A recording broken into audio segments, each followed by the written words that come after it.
আসসালামু আলাইকুম। Chart canvas চ্যানেলে সবাইকে স্বাগতম। আশা করি সবাই ভালো আছেন। আজকের ভিডিওতে আমরা ব্রিটিশ আমেরিকান টোবাকো বা BAT-BC এই স্টকটার ফান্ডামেন্টাল অ্যানালাইসিস করব। সো এই ভিডিওতে মূলত আমরা সেপ্টেম্বর ২০২৫ মানে কোয়ার্টার 3 এর ডেটা অনুসারে এই স্টকটার ফান্ডামেন্টাল অ্যানালাইসিস করব। তো আমরা এই স্টকটার জন্য আমাদের হোয়াটসঅ্যাপ চ্যানেলে একটা পোল ক্রিয়েট করেছিলাম যে পরবর্তী ভিডিওতে আপনি কোন স্টকের অ্যানালাইসিস দেখতে চান। সেইখানে সবচেয়ে বেশি ভোট পেয়েছে মানে ১৯ টি ভোট পেয়েছে BAT-BC। এই কারণে আমরা এই ভিডিওতে BAT-BCর ফান্ডামেন্টাল অ্যানালাইসিস করতেছি। আপনি কিন্তু এই ভিডিওর কমেন্টে জানাতে পারেন নেক্সট কোন স্টকের ফান্ডামেন্টাল অ্যানালাইসিস আপনারা দেখতে চান। তো সেই হিসাবে আমরা পরবর্তী পোলটা ক্রিয়েট করব।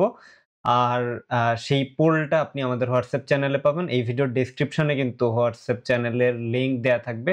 সেখানে গিয়ে আপনি পোলে সিলেক্ট করতে পারেন এবং আপনার সিলেক্টেড স্টকটি সবচেয়ে বেশি ভোট যদি পায় তাহলে পরবর্তী ভিডিওতে আমরা সেই স্টকটার এনালাইসিস করব। যাই হোক ভিডিও শুরু করছি। ভিডিও শুরু করার আগে একটা ডিসক্লেমার দিয়ে নিচ্ছি। এই ভিডিওটা এডুকেশনাল পারপাসে তৈরি করা একটা ভিডিও। এই ভিডিওতে কোনো ইনভেস্টমেন্ট অ্যাডভাইস দেওয়া হচ্ছে না। এই ভিডিও দেখে কেউ কোনো ধরনের ইনভেস্টমেন্ট ডিসিশন নিবেন না। মনে রাখবেন পুঁজিবাজার ঝুঁকিপূর্ণ, জেনে ও বুঝে বিনিয়োগ করতে হবে আপনাকে। তো আমরা আমাদের স্টক এনালাইসিস এর শীটে চলে আসি। জাস্ট ফান্ডামেন্টাল এনালাইসিস করার আগে বলে নিচ্ছি এই ভিডিওতে কিন্তু এই স্টকটার টেকনিক্যাল এনালাইসিসও থাকবে। তো শেষ পর্যন্ত ভিডিওটা অবশ্যই দেখবেন আপনারা। এছাড়াও বলে দিচ্ছি আমাদের চ্যানেলের ভিডিও যারা রেগুলারলি দেখেন তারা সচরাচর শরিয়া কমপ্লায়েন্ট বিনিয়োগ করতেই পছন্দ করেন। আমি পার্সোনালিও শরিয়া কমপ্লায়েন্ট বিনিয়োগ করতে পছন্দ করি। তো এই BAT-BC কোম্পানিটা কিন্তু শরিয়া কমপ্লায়েন্ট কোম্পানি না। সো আপনি যদি শরিয়া কমপ্লায়েন্ট বিনিয়োগের সুযোগ খুঁজে থাকেন, সেক্ষেত্রে হয়তো BAT-BC আপনার জন্য প্রযোজ্য না। সো এটা শরিয়া নন কমপ্লায়েন্ট একটা কোম্পানি। তো কিভাবে শরিয়া কমপ্লায়েন্ট কোম্পানিতে বা হালালভাবে স্টক মার্কেটে বিনিয়োগ করবেন সেই ব্যাপারে কিন্তু আমাদের চ্যানেলে একটা ভিডিও দেয়া আছে। আপনি চাইলে সেই ভিডিওটা দেখে নিতে পারেন। তো আজকে আমরা যে স্টকটার এনালাইসিস করব এর টিকার BAT-BC, company name British American tobacco Bangladesh company limited এবং এটি ১৯১০ সালে প্রতিষ্ঠিত একটি কোম্পানি। এটি ফুড অ্যান্ড অ্যালাইড সেক্টরে লিস্টেড একটি কোম্পানি। এটি A ক্যাটাগরিতে লিস্টেড একটি কোম্পানি। আমরা যদি এর শেয়ার হোল্ডিংস প্যাটার্ন দেখি তাহলে দেখতে পাচ্ছি যে এর স্পন্সর বা ডিরেক্টরদের কাছে রয়েছে 73% এর মতো স্টক। দেন গভর্নমেন্ট হোল্ডিংস এ রয়েছে 0.64% আর ইনস্টিটিউট হোল্ডিংস এ রয়েছে 15% এর আশেপাশে। আর ফরেন হোল্ডিংস এ রয়েছে 4% এর মতো, পাবলিক হোল্ডিংস এ রয়েছে 8.5% এর মতো। তো এই পর্যায়ে আমরা যদি তার ক্যাপিটাল মার্কেট মেট্রিক্স দেখি তাহলে দেখতে পাচ্ছি যে এদের ফ্রি ফ্লোট শেয়ার রয়েছে 26.45%, অথরাইজড ক্যাপ রয়েছে আ ৫৪০ কোটি টাকার, পেইড আপ ক্যাপ রয়েছে ৫৪০ কোটি টাকার, মার্কেট ক্যাপ রয়েছে ১৩,৭১৬ কোটি টাকা আর শেয়ার আউটস্ট্যান্ডিং রয়েছে ৫৪ কোটি। বর্তমানে যদি আমরা 52X এর প্রাইস রেঞ্জে স্টকটার অবস্থান দেখি তাহলে দেখতে পাচ্ছি যে এই লেভেলটা যদি 52X এর লো রেঞ্জ হয় মানে যেটা ছিল ২৩৭ টাকা আর এটা যদি হাই রেঞ্জ হয় ৩৭৩ টাকা। বর্তমানে কিন্তু এই স্টকটা 52X এর লো এর একটা কাছাকাছি রয়েছে। কারণ বর্তমানে এই স্টকটার প্রাইস রয়েছে ২৫৪ টাকা। আর লাস্ট ইয়ারে এর ইপিএস ছিল ৩২ টাকা ৪২ পয়সা। পি রেশিও 18.56 আর NAV ১০৬ টাকা। NAV এর 2.4x দামে এই স্টকটা ট্রেড হচ্ছে বর্তমানে মার্কেটে। আর এখানে দেখতে পাচ্ছি যে আনঅডিটেড পি কিন্তু বর্তমানে অনেক বেশি রয়েছে সেটা 18.56, অডিটেড পি কিন্তু মাত্র 8.8। সো এই যে এবছর তার ইপিএস টা একটু খারাপ আসতেছে বোঝাই যাচ্ছে। তো এই ভিডিওতে আমরা মূলত লাস্ট কোয়ার্টার মানে সেপ্টেম্বর ২০২৫ কোয়ার্টার অনুসারে এই স্টকটার এনালাইসিস করব। এটা তার জন্য থার্ড কোয়ার্টার এবং এই স্টকটার ইয়ার এন্ড হয়েছিল ডিসেম্বর ২০২৪ এ। তো আমরা যদি শুরুতেই ব্যালেন্স শিটের ডেটাতে চলে আসি এই স্টকটার ব্যালেন্স শিটের ডেটাতে আসলে এখানে আমরা টোটাল অ্যাসেটস এর গ্রাফ দেখতে পাচ্ছি। তো এই কোম্পানিটার টোটাল অ্যাসেটস কিন্তু লম্বা সময় ধরে কনসিস্টেন্টলি বাড়তেছে আর টোটাল লায়াবিলিটিস টাও একটু বাড়তে দেখতে পাচ্ছি আমরা।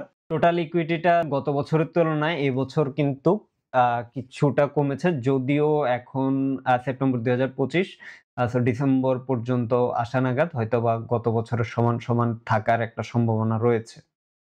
আমরা যদি এই পর্যায়ে এই স্টকটার আর্নিংস ডেটা দেখি, শুরুতে আমরা কোয়ার্টারলি আর্নিংস ডেটা দেখব। সো আমরা যদি এই কোয়ার্টারে মানে সেপ্টেম্বর কোয়ার্টারের ডেটা দেখি তাহলে দেখতে পাচ্ছি যে এদের রেভিনিউ গ্রোথ ছিল গত বছরের সেপ্টেম্বরের চাইতে -18.25%। দ্যাট মিনস তাদের রেভিনিউ আসলে গত বছরের সেপ্টেম্বর কোয়ার্টারের চাইতে কমেছে। যেখানে গত বছরের সেপ্টেম্বর কোয়ার্টারে তাদের সেলস ছিল ২,০৫১ কোটি টাকার মতো। বাট এবছর সেটা কিন্তু ১৬৭৭ কোটি টাকার মতো। আর অপারেটিং প্রফিট গ্রোথও আমরা দেখতে পাচ্ছি নেগেটিভ 27% এর মতো। দেন নেট প্রফিট গ্রোথও কিন্তু -23%। আর এই কোয়ার্টারে মানে সেপ্টেম্বর কোয়ার্টারে তার অপারেটিং প্রফিট মার্জিন ছিল 34%, নেট প্রফিট মার্জিন 18.19%। তো ওভারঅল আসলে প্রফিট মার্জিনটা ভালো আছে, বাট তার রেভিনিউ কমে যাচ্ছে। রেভিনিউ কমে যাওয়ার কারণেই তার operating profit and net profit গ্রোথটা নেগেটিভ আসতেছে। তো আমরা যদি এবার ৯ মাসের ডেটা দেখি, মানে ৩ কোয়ার্টারের ডেটা মিলিয়ে, তো আমরা রেভিনিউ গ্রোথ দেখতে পাচ্ছি তার গত বছরের ৯ মাসের তুলনায় সেটা -17.05%। আর যদি আমরা অপারেটিং প্রফিট গ্রোথ দেখি তাহলে দেখতে পাচ্ছি যে -39.52%। নেট প্রফিট গ্রোথও কিন্তু -45.54%, যেটা অলমোস্ট 50% এর আশেপাশে। আর আমরা যদি তার অপারেটিং প্রফিট মার্জিন দেখি তাহলে দেখতে পাচ্ছি যে operating profit margin 28%, then net profit margin 12% or 12.5%। তো ওভারঅল এখানেও আসলে net profit margin and operating profit margin মোটামুটি ভালো আছে, বাট নেট প্রফিট মার্জিন কিন্তু ৯ মাসে বেশ কমেছে। কারণ এইখানে আমরা 12% এর আশেপাশে পাচ্ছি, বাট লাস্ট কোয়ার্টারে তার নেট প্রফিট মার্জিন ছিল 18% এর মতো। দ্যাট মিনস আসলে লাস্ট কোয়ার্টারের আগের ২ কোয়ার্টারে তার নেট প্রফিট মার্জিন আরো বাজে ছিল। সো লাস্ট ইয়ারে সে কিছুটা রিকভার করেছে। এবার আমরা এই ৯ মাসের ডেটাকে ইউজ করে তার যদি একটা অ্যানুয়ালাইজড আর্নিংস ডেটা দেখি এবং সেটাকে যদি আগের বছরগুলোর সাথে তুলনা করি, তাহলে ৫ বছরের রেভিনিউ সিএজিআর পাচ্ছি আমরা 4.94%। আর যেটা কিন্তু এই যে ৫ বছর আগে তার যে এই জায়গায় ছিল, যেটা ছিল ৭,৪৮২ কোটি টাকা, বর্তমানে কিন্তু সেটা ৭,৬৭৩ কোটি টাকা। তো 4.94% বেড়েছে। আর ১০ বছরের রেভিনিউ সিএজিআর দেখতে পাচ্ছি আমরা 6.44%। বাট এখানে একটা জিনিস লক্ষণীয়, সেটা হলো যে গত এই যে ডিসেম্বর ২০২৪ এ যে তার রেভিনিউ আসলে বেড়েছিল, বাট এবছর আমরা কিন্তু তার রেভিনিউতে একটা ভালো পরিমাণ ডাউন ট্রেন্ড দেখতে পাচ্ছি। এবং একই সাথে আমরা যদি নেট প্রফিট মার্জিন আসি, নেট প্রফিটের গ্রোথটা দেখতে পাচ্ছি যে ৫ বছরের -2.48%, যেইখানে ৫ বছর আগে তার ইপিএস ছিল ৳২৭.৭২। বর্তমানে অ্যানুয়ালাইজড মানে ৯ মাসের ডেটার উপরে আমরা বেস করে এস্টিমেটেড আর্নিংস আসতেছে আমাদের হিসাবে ৳১৭.৭৮ মতো। সো সেই হিসাবে -2.48%, আর ১০ বছরের নেট প্রফিটের সিএজিআর পাচ্ছি আমরা 2.66%। তো ওভারঅল আসলে তার এই যে এখানে রেভিনিউটাতে ভালো একটা ড্রপ দেখতে পাচ্ছি আমরা, যার কারণে কিন্তু ইপিএসও এবং নেট প্রফিটও একটা ভালো ড্রপ দেখা যাচ্ছে। অপারেটিং প্রফিট মার্জিন আর নেট প্রফিট মার্জিন কিন্তু আগের মতোই, কারণ আমরা ৯ মাসের ডেটা ইউজ করেই ১ বছরের ডেটা করেছি। বাট এখানে যদি আমরা নেট প্রফিট মার্জিনটা দেখি, নেট প্রফিট মার্জিন কিন্তু তারা একটা সময় ১৫% এর আশেপাশে ছিল, বা গত ১০ বছরে মানে এই বছরটা বাদ দিলে ১৫% এর নিচে কিন্তু কখনো নামে নাই। বরং এই ১৫% এর আশেপাশের থেকে তারা ইমপ্রুভ করে সেটাকে 21% প্লাস করেছিল। বাট লাস্ট 4 অর 3 ইয়ার্স তারা তাদের নেট প্রফিট মার্জিন কমতে এখন 12% অর 12.5% এর মতো চলে এসেছে। তো লাস্ট 3-4 ইয়ার্সে এই কোম্পানিটা তার বিজনেস নিয়ে একটু স্ট্রাগল করতেছে, বোঝাই যাচ্ছে। তো আমরা আর্নিংস ডেটা দেখলাম। আর্নিংস ডেটার পরে এবার আমরা যদি কিছু রেশিওস ডেটা দেখি, রেশিওস ডেটা দেখলে আমরা শুরুতেই ডেট টু ইকুইটি রেশিওতে দেখতে পাচ্ছি যে এই বছর তার ডেট কিছুটা বেড়ে গিয়েছে। যেখানে কিন্তু তারা অলমোস্ট 0 ডেট কোম্পানি ছিল, বাট এবছর তার ডেট অনেকটাই বেড়ে গিয়েছে। যেটা কিন্তু 0.32, মানে তার আসলে টোটাল ইকুইটির 30% এর মতো তার ডেট রয়েছে বর্তমানে। আর অ্যাসেট টার্নওভার রেশিও কিন্তু অনেকটাই কমে যাচ্ছে, যেহেতু তার আসলে অ্যাসেট বাড়তেছে আমরা দেখেছিলাম, এবং তার যেই টার্নওভার বা রেভিনিউ সেটাও কমতেছে। সো ওভারঅল আসলে অ্যাসেট টার্নওভার রেশিওতে আমরা একটা ড্রাস্টিক ডাউন দেখতে পাচ্ছি। আর আরওই তে যদি আমরা দেখি, মানে রিটার্ন অন ইকুইটি, সেখানেও আমরা রিসেন্ট ইয়ারে একটা ভালো ডাউন দেখতে পাচ্ছি, যেইখানে ডিসেম্বর ২০২২ এ 43% আরওই ছিল। সেটা এখন কমতে 17% এর আশেপাশে চলে এসেছে। ওভারঅল রিটার্ন মেট্রিক্স গুলো যদি দেখি, আমরা রিটার্ন অন অ্যাসেটস পাচ্ছি আমরা 8% এর মতো, return on equity 17%, return on capital employed পাচ্ছি আমরা 34.71%, আর রিটার্ন অন ইনভেস্টেড ক্যাপিটাল পাচ্ছি আমরা 13% এর মতো। একটা ওভারঅল আসলে এই ডেটাটা খুব খারাপ না, বাট একটা এমএনসি কোম্পানির কাছ থেকে, মাল্টিন্যাশনাল কোম্পানির কাছ থেকে এক্সপেকটেশন আমাদের একটা হাই থাকে, বা ব্যাট-বিসির মতো একটা কোম্পানিতে যারা বিনিয়োগ করে তাদের এক্সপেকটেশন আরেকটু হাই থাকে। তো সেই তুলনায় এই কোম্পানিটা লাস্ট 3-4 ইয়ার্সে তার বিজনেস স্ট্রাগল করার কারণে ওই এক্সপেকটেশন হয়তোবা মিট করতে পারতেছে না, যেইটার একটা ফলাফল বা যেইটার একটা রেজাল্ট কিন্তু আমরা প্রাইসে দেখতে পাচ্ছি। আমরা হয়তোবা টেকনিক্যাল চার্টে যখন আসবো তখন আপনারাও সেটা দেখতে পাবেন। তো এই পর্যায়ে আমরা যদি তার ক্যাশ ফ্লো এনালাইসিস করি, ক্যাশ ফ্লো এনালাইসিসে আমরা জাস্ট শুরুতেই যদি ডিভিডেন্ড পেআউট রেশিওতে আসি, এই কোম্পানিটা কিন্তু 50% এর আশেপাশে regularly dividend payout ratio maintain করত। বাট ডিসেম্বর ২০২০ এ তারা ১১৫% ডিভিডেন্ড পেআউট রেশিও মেইনটেইন করে। দেন আবার সেটা কমতে 26% এ চলে আসে। আর এই সময়টাতে আসলে মোটামুটি মানে এই ডিসেম্বর ২০২৩ এই সময়টাতে অলমোস্ট সবগুলা কোম্পানি কম ডিভিডেন্ড পে করেছে। স্পেশালি এমএনসি কোম্পানিগুলা। কারণ তখন ডলার সংকট চলতেছিল। তারা যেহেতু তাদের বিনিয়োগের একটা বড় অংশই আ মাল্টিন্যাশনাল অর ফরেন ইনভেস্টররা। তো তাদের যে লভ্যাংশটা সেটা তারা ডলারে কনভার্ট করে নিতে পারতেছিল না। যেই কারণে তারা কম ডিভিডেন্ড ডিক্লেয়ার করে। বাট পরবর্তীতে সেইটা তারা বেশি আকারে ডিভিডেন্ড পে করে সেটাকে জাস্ট মেক আপ করে দেয়। আমরা দেখেছি যে ডিসেম্বর ২০২৪ এ তারা 91% এর মতো ডিভিডেন্ড পেআউট রেশিও মেইনটেইন করে এবং আ এই যে এখন পর্যন্ত বা সেপ্টেম্বরে যেই ডিভিডেন্ড তারা দিয়েছে সেটা ১১৭% এর আশেপাশে। আর এবছর তার ফ্রি ক্যাশ ফ্লোটা নেগেটিভ এসেছে। এটা কিন্তু গত ১০ বছরে ফর দ্যা ফার্স্ট টাইম তার ফ্রি ক্যাশ ফ্লো নেগেটিভ আসলো। আর যদি ডিভিডেন্ড পেইড অ্যামাউন্ট দেখি, ডিভিডেন্ড পেইড অ্যামাউন্ট কিন্তু more or less almost same একটা অ্যামাউন্টই তারা পে করতেছে। কারণ অলমোস্ট সেম বলতেছি এইখানে কিন্তু কনসিস্টেন্টলি ৩ বছর ভালো ডিভিডেন্ড পে করে, দেন একটা কমে যায়। আর এখানে পরবর্তী বছর যেহেতু এবছর কমে গিয়েছে, পরবর্তী বছরে বেশি দিয়েছে। তো অলমোস্ট সিমিলার লেভেলেই আসলে তারা ডিভিডেন্ড পে করতেছে। আর ৫ বছরের ডিভিডেন্ড সিএজিআর যদি দেখি সেটা কিন্তু নেগেটিভ, নেগেটিভ 7.61%। ১০ বছরের ডিভিডেন্ড সিএজিআর কিন্তু 11.03 অর 11% এর মতো। আর ফ্রি ক্যাশ ফ্লো ২ টাই নেগেটিভ আসবে কারণ এবছর তার free cash flow overall negative ছিল। আর এই কোম্পানিটার আরেকটা যেটা উল্লেখযোগ্য বিষয় যে কয়েকটা বছর বাদে যেমন ডিসেম্বর ২০২১ আর ডিসেম্বর ২০২৪ বাদে এবছরটা যেহেতু নেগেটিভ এটা জাস্ট এক্সেপশনাল কেস হিসেবে ধরতেছি। তো এই ২ বছর বাদে তাদের যে ডিভিডেন্ড পেইড অ্যামাউন্ট অলওয়েজই তার ফ্রি ক্যাশ ফ্লো কভার করেছে। সো এটা একটা ভালো ব্যাপার। তো আমরা এই কোম্পানিটার ব্যালেন্স শিটের ডেটা দেখলাম, আর্নিংস ডেটা দেখলাম, cash flow and ratios data দেখেছি। এ পর্যায়ে আমরা কয়েকটা ভ্যালুয়েশন মডেলে এই কোম্পানিটা ভ্যালুয়েশন করব। সো আমরা শুরুতেই যদি আসি ডিভিডেন্ড ডিসকাউন্ট মডেলে। সো ডিভিডেন্ড ডিসকাউন্ট মডেলের জন্য আমরা এইখানে তার ডিভিডেন্ড পেইড অ্যামাউন্ট নিয়েছি। দেন প্রত্যেকটার আগের বছরের সাথে চেঞ্জ নিয়েছি। আর ওই চেঞ্জের একটা লিনিয়ার এভারেজ আমরা করেছি। করে যেটা পেয়েছি 47%। বাট আমরা ডিভিডেন্ডের যদি দেখি এখানে ডিভিডেন্ড সিএজিআর কিন্তু ৫ বছরের নেগেটিভ যেটা 7.61%। আর ১০ বছরে পাচ্ছি আমরা 11% এর মতো। তো এখানে আমরা নেগেটিভ থেকে প্লাস 10 এর মতো পাচ্ছি। সো আমরা এই জায়গাটায় একটু কনজারভেটিভ থেকে আমরা ধরে নিচ্ছি তার রেভিনিউ আবার আগের জায়গায় ফিরে আসবে। তো সেই হিসাবে আমরা ধরে নিচ্ছি যে তার ডিভিডেন্ড পেইড অ্যামাউন্টে বা ডিভিডেন্ডের গ্রোথ রেট ৫% থাকবে। মানে ৫% করে ইয়ার অন ইয়ার গ্রো করবে নেক্সট ১০ ইয়ার্স। তো আমরা যদি ৫% ধরি তাহলে তার ইন্ট্রিনসিক ভ্যালু পাচ্ছি ৳২৮২ যেটা তার বর্তমান প্রাইসের এগেইনস্ট এ ১১% আন্ডার ভ্যালুড অবস্থায় রয়েছে।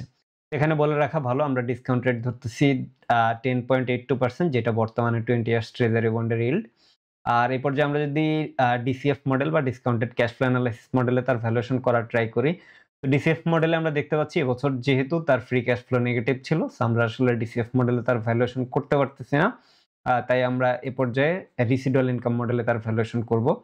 রেসিডুয়াল ইনকাম মডেলে ভ্যালুয়েশনের জন্য আমরা তার টোটাল ইকুইটি এবং নেট প্রফিটের ডেটা এখানে নিয়েছি। আ সো টোটাল ইকুইটি আর নেট প্রফিটের ডেটার এভারেজ পেয়েছি আমরা। মানে লিনিয়ার এভারেজ করে নেট প্রফিটে পেয়েছি 5% আর ইকুইটিতে পেয়েছি 13%। নেট প্রফিটের ডেটায় যদি আমরা দেখি, নেট প্রফিট কিন্তু গত ৫ বছরের সিএজিআর এ আমরা দেখতে পাচ্ছি -2.48% এবং ১০ বছরের সিএজিআর এ 2.66%। তো যেহেতু এটা একটা এমএনসি কোম্পানি আমরা ধরে নিচ্ছি যে তারা তাদের রেভিনিউ আবার আগের জায়গায় ব্যাক করতে পারবে। সো এটা ধরে নিয়ে যদি ইভেন আমরা 5% ধরি আর ইকুইটি গ্রোথ রেটটা আমরা 10% ই ধরতেছি। তাহলে আমরা ইন্ট্রিনসিক ভ্যালু পাচ্ছি ৳২০৯.৫১ যেইটা তার বর্তমান প্রাইসের এগেইনস্ট এ ১৭% ওভার ভ্যালুড অবস্থায় রয়েছে। তো ২ টা ভ্যালুয়েশন মডেলে আমরা যে ভ্যালুয়েশনটা করলাম এটার একটা সামারি যদি আমরা দেখি, সামারি দেখলে আমরা এভারেজ ইন্ট্রিনসিক ভ্যালু পাচ্ছি ৳২৪৬ যেইটা তার বর্তমান প্রাইসের এগেইনস্ট এ 3% ওভার ভ্যালুড রয়েছে।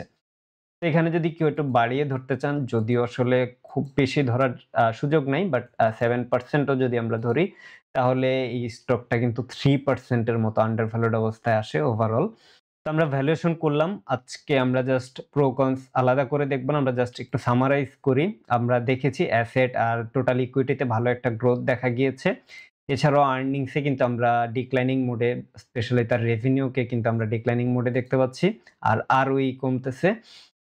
এইটা আমাদের কাছে একটু নেগেটিভ মনে হয়েছে। এছাড়াও ডেট টু ইকুইটি রেশিও বা তার ডেটটা বাড়তেছে একটু। সো এটা কনসার্নিং। হয়তো এখনই কনসার্ন রেইজ করা যাচ্ছে না। আরো ১-২ বছর দেখে বোঝা যাবে যে এটা কন্টিনিউ করে কিনা, নাকি তারা এটা শর্ট টার্ম লোন হিসেবে নিয়েছে, পরে শোধ করে দেয়। আর ক্যাশ ফ্লো তো আমরা এবছর নেগেটিভ ফ্রি ক্যাশ ফ্লো পেয়েছি। এটাকে আমরা নেগেটিভলি মার্ক করতেছি। আর ওভারঅল ভ্যালুয়েশন এ যদি আসি, আমরা ভ্যালুয়েশন এ খুব বেশি অপটিমিস্টিক থাকলেও 3% এর মতো আন্ডার ভ্যালুড অবস্থায় পাচ্ছি। আর যদি আমরা অপটিমিস্টিক না থেকে একটু কনজারভেটিভ থাকি, তাহলে কিন্তু আমরা এই স্টকটাকে ওভার ভ্যালুড অবস্থায় পাচ্ছি। তো এই পর্যায়ে আমরা এই স্টকটা টেকনিক্যাল চার্টে অবস্থানটা দেখে নিব।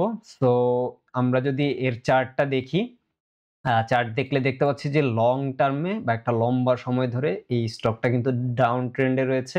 ইভেন আমরা যদি ২০০ দিনের মুভিং এভারেজ দেখি, এই স্টকটা কিন্তু বেশ কয়েকবার তার এই ২০০ দিনের মুভিং এভারেজকে টাচ করে আবার কমেছে। এই যে এইখানে একবার কমেছে, দেন এখানে অলমোস্ট টাচ করতে গিয়েও করে নাই। তারপর আবার কমলো, দেন এখানে আবার টাচ করে, দেন এখন আবার কমতেছে। সো আ এই যে ২০০ দিনের মুভিং এভারেজ কে যদি সে ব্রেকআউট দিতে পারে, তখন হয়তোবা একটা ভালো এন্ট্রি জোন হতে পারে। এছাড়াও জাস্ট ট্রেডিং এর জন্য যদি বলি, বর্তমান লেভেলটা মানে এই যে ফার্স্ট অফ অল যদি আমরা একটু লং টার্মে ধরি, যেমন উইকলি চার্টে যদি আসি, সো উইকলি চার্টে তো অবশ্যই এইটা তার নেক্সট রেজিস্ট্যান্স জোন। আ সো এই যে এই জোনটাকে যদি আমরা মার্ক করি, আ সো এটা তার জন্য নেক্সট রেজিস্ট্যান্স জোন। এই লেভেলটাকে ব্রেকআউট দিতে হবে আ তার আপ ট্রেন্ড এ যাওয়ার জন্য। আর ইভেন যদি আমরা শর্ট টার্মেও ধরি, মানে ডে চার্টে যদি আসি, ডে চার্টে আসলে সেই ক্ষেত্রেও কিন্তু এই স্টকটাকে আ এই যে এই লেভেলটাতে একটা ব্রেকআউট দিতে হবে। তো ট্রেড করার জন্য তখন হয়তোবা একটা এন্ট্রি নেওয়া যেতে পারে। আর আরেকটা জিনিস এখানে লক্ষণীয় যে বর্তমানে এই যে লং টার্ম এ যে জোনটা রয়েছে, এই লং টার্ম এর জোনটা যদি সে ব্রেকআউট দেয়, লং টার্ম এর জোনটা ব্রেকআউট দিলে তখন কিন্তু একই সাথেই 200 ডে মুভিং এভারেজ টাকেও একটা ব্রেকআউট দিবে। তো ওভারঅল আসলে এই ২ টা ব্রেকআউট এর আগ পর্যন্ত হয়তোবা এই স্টকটাতে ট্রেড করার জন্য উপযুক্ত না। সেটা হোক মোমেন্টাম ট্রেডিং বা অন্য কিছু। আর যেহেতু আসলে আমরা খুব বেশি আন্ডার ভ্যালুড অবস্থায় পাই নাই, সেক্ষেত্রে তো ইনভেস্টিং অথবা পজিশন ট্রেডিং এর জন্য এখন এই স্টকটা হয়তোবা অ্যাপ্রোপ্রিয়েট পজিশনে নাই। ইভেন আমরা যদি দেখি যে এই রেজিস্ট্যান্স জোনটাতে কিন্তু টাচ করেই ৩ দিন এই স্টকটার প্রাইস কমতেছে। তো এটা আরো লোয়ার লো ক্রিয়েট হয়তোবা করলেও করতে পারে, বা করলেও আসলে খুব বেশি অবাক হওয়ার কিছু থাকবে না। তো এই ছিল ওভারঅল আসলে BATBC বা ব্রিটিশ আমেরিকান টোবাকোর ফান্ডামেন্টাল অ্যান্ড টেকনিক্যাল অ্যানালাইসিস। ভিডিওটা কেমন লেগেছে অবশ্যই কমেন্টে জানাবেন। আর ভিডিওটা ভালো লাগলে ভিডিওটাতে একটা লাইক দিবেন এবং আমাদের চ্যানেলে সাবস্ক্রাইব করবেন এবং আপনার পরিচিত জনদের সাথে আমাদের ভিডিওটা শেয়ার করবেন। আর কমেন্টে অবশ্যই জানাবেন নেক্সট কোন স্টকের ফান্ডামেন্টাল অ্যানালাইসিস আমাদের কাছ থেকে দেখতে চান। ধন্যবাদ সবাইকে। আসসালামু আলাইকুম।